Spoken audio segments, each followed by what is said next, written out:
I invite you to a spiritual practice for this week. In this Sunday's Hebrew scripture lesson, the prophet Jeremiah visits a potter. The potter is hard at work making a vessel and decides that vessel is not meeting his or her standard and crushes it and starts over making a new vessel.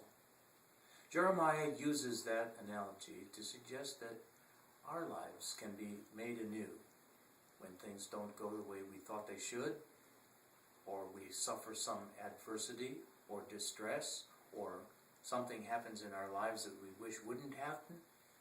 There's always the possibility that we are just in the process of being remade. This is a theme that's common in the scripture. Jesus, in John's Gospel, says to Nicodemus, a person must be born again. In other words, start over. Or in another place, Jesus simply says, unless a grain of wheat falls into the ground and dies, it will not bear fruit. Out of destruction comes life.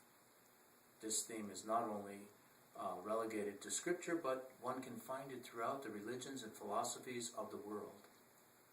For this week, I'm suggesting that you find some image of this destruction and then recreation. One image that comes to my mind is that of an ice cube. If I take an ice cube out of my freezer and put it in a little bowl on a table, what's going to happen to it? It's going to melt and turn to water. Well, then I ask myself, can this water be made ice again? Will it be the same ice or different ice? So I encourage you to look around and find images that suggest the possibility of change and destruction, going away, and then re-emerging. What does that teach you about permanence and impermanence? What does it teach you about your life situation?